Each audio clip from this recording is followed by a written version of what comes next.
everybody. We are back, the Nerds from the Street. I am Brent, and this is... Dr. Seuss, talking about books, y'all. No, it's Nick Tango. Dr. Seuss. Now, I know, yeah, you're probably thinking, wait, these guys, you watch our videos, are like, these guys talk about movies and video games. These guys aren't nerds. These guys are like the coolest guys we have ever seen. I know you guys think that.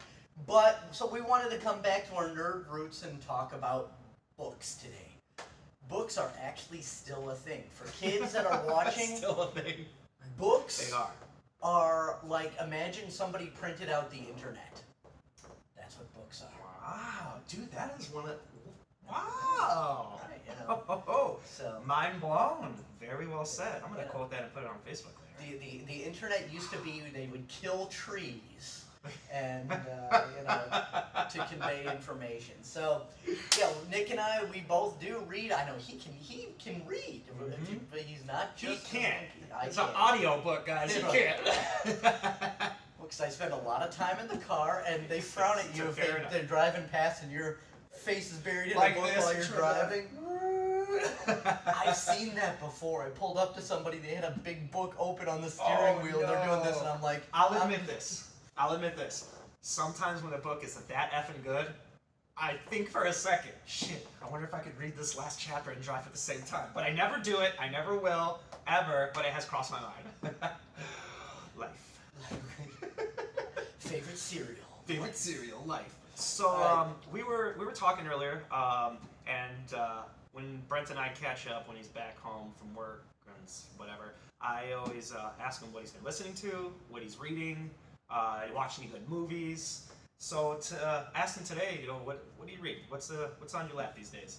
And he told me something amazing that I didn't even know existed. Tell him what you got. All right, so I have been reading / listening to, because if you watch our my last Nerd Street on the Fly, I was on the road for work, so a lot of driving, and I was listening to this, As You Wish by Carrie Elwes. As You Wish. Inconceivable Tales from the Making of the Princess Bride.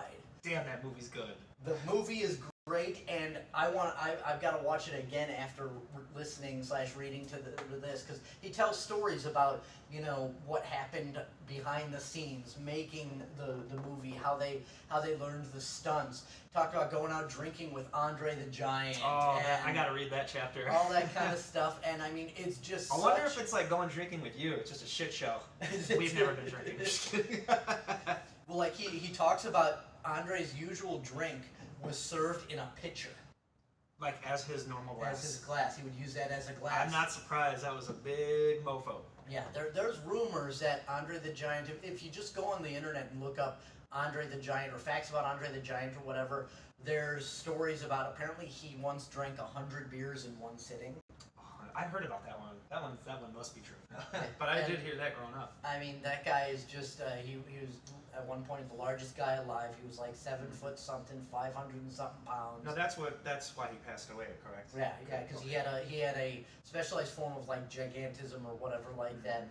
But yeah, in the book here, and I'm not going to spoil too much, but when Carrie is talking to Rob Reiner, the director, when he first got the role, and they're talking about Fezzik, and he's like, yeah, you gotta meet this guy. He's a professional wrestler. He's the biggest guy in the world. And Carrie, you get to fight him. Isn't that awesome?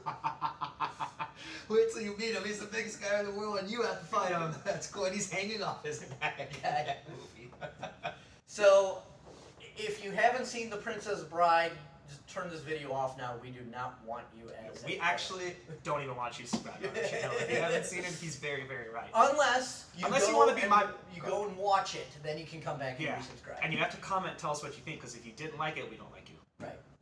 One of the best movies ever. Ever.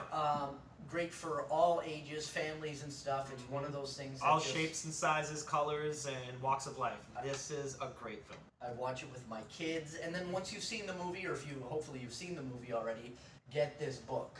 If you don't know how to read or you don't have time to read, get the audio and listen to it in the car. If you don't spend time in the car, then you're Amish and you're not watching this anyway. So I actually didn't know this exists, so when he brought this to my attention, I flipped out. That's incredible. I'm buying this book today. I need to know behind the scenes and all the side stories and the things you don't really know. that happened on this set. So And it's exciting. not brand new. It came out 2014, so it's Okay. 4 years old. But I'm 4 years behind on this one. yeah, Wow. you know, hang your head in shame. Your Your turn. good pickup. Okay, for me, one of my closest friends suggested a book to me called Buddhist Boot Camp. I think she's trying to tell me something. No, but it's really, really good read. It's kind of like a basic instruction book to deal with daily stresses and to kind of give yourself clairvoyance on feelings, outlooks, the state of the world, and how to deal with that all. Find your inner peace and be the best you can be with a clear mind. I think everyone can use a little bit of that. I am no Buddhist, but everything in this book I can relate to, and I think a lot of other human beings can as well. Just started this one. Before this book, I actually read an amazing book called Dragon Teeth by Michael Crichton. Yeah, Crichton, I know he's popping mainstream, but for the summer, pop books are really good, quick reads. That was an amazing book. It brought in, believe it or not, some historical Western figures and used fun new fictional stories with them, like Wyatt Earp helps paleontologists move bones across Indian countries, and Wyatt Earp is like protected wagons and helping, you know, these little skinny paleontologists with their finds, and it's really, really cool. It's kind of a story of a young man who... Do you spoil books? Am I supposed to tell people what the... How did... I don't know. I'd say No, I'm not going to tell you about this book. No, pick it up. It's really good. Just right. trust Wyatt Earp's in it. That's Yeah, what Wyatt Earp's in it. If you like, you know, you're a fan of the old... I didn't know I was a fan of Westerns or Western historical figures until I read Dragon Teeth, actually.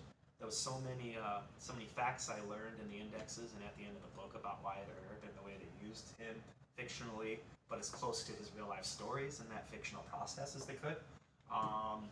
It's no Jurassic Park. It's not like the same story at all. It's just about paleontologists that find bones and they try to hang on to them, get them back to the U.S., and they get a lot of help along the way and a lot of resistance and opposition along the way. Very fun read for the summer. Enough of that. Let us know what you guys are reading. Put it in the comments section. I want to know about something good. If I don't know about it, suggest it to me, and I'm ready to rock. Yeah, we're always looking for book suggestions. I spend so much time on the road, so you need options. Yeah. Now, before we head out of this one, I do want to bring up my favorite book of all time because I just think it needs to be said. A writer named Orson Scott Card has a series with a book called Ender's Game, and that is the first book in the series. It is my #1 favorite book ever. Never read anything better. My teacher suggested it to me freshman year in high school. Thank you. I'll never forget you for that, and I'll never forget this book. I read it at least once a year. That's my favorite book. What's yours? Ender's Game is in my top 3. Look at that. I didn't even know that. Yeah. And I love the sequel to it, Speaker for the Speaker Dead. for the Dead is even better, Also, but I don't, I right. want people to start there. Oh, Yeah. we gotta talk. We gotta talk. My top 3 are, and in no particular order, well, these would be 2 and 3. Ender's Game and Yeah, Ender's Game getting love. and Ready Player One. That was a book before a film. You did Yeah. tell me that. Yeah, and the book is so much better than the film. I didn't like the film, but we won't go there. But my #1 favorite book ever, Hitchhiker's Guide to the Galaxy. Never read it. Oh man, if you've seen the movie, forget about that because the sucked. movie was awful. They changed the plot and everything like that. It was just They was pulled a travesty. They pulled a Ruin Johnson. But the book itself is so witty, and there's so much in his writing that cannot translate to film. To give you an example, just one little thing, he talks about how he's describing a house, and he says the windows on the house were positioned in such a way to almost but not quite completely fail to please the eye. Wow. Yeah, you can't make that in film. No, you can't. Or he talks about spaceships, and he says the spaceships hung in the air very much in the same way that bricks don't. It's just something you gotta reread and what? Wait, what the So, hell? So he's got a style. Yeah. He's got a style. Douglas Adams was a genius, and there's actually 6 books in the trilogy, although 4 and 5 were awful, and 6 wasn't even written by him because he died, so somebody else took his notes and wrote it. And did the best they could. Yeah, with it. Owen okay. Colfer, who wrote the Artemis Fowl series, another great series, and he's a great author, but I just couldn't read it. Yeah. So, you couldn't get through the material. Right. That wasn't what you thought. Yeah, Okay. but 1 and That's 2 were fantastic. Hitchhiker's Guide to the Galaxy and Restaurant at the End of the Universe. Mhm. Read them. I encourage your kids to read them. Again, I've actually read the Hitchhiker's Guide to the Galaxy to my kids because it's so fun. And they loved and it. it's great family time Excellent. and everything like that. So, Excellent. all right, so All right, bookworms. books. Get out there and read more books. Don't Please. just go and see movies. And don't just look at the pictures in magazines. Read the print.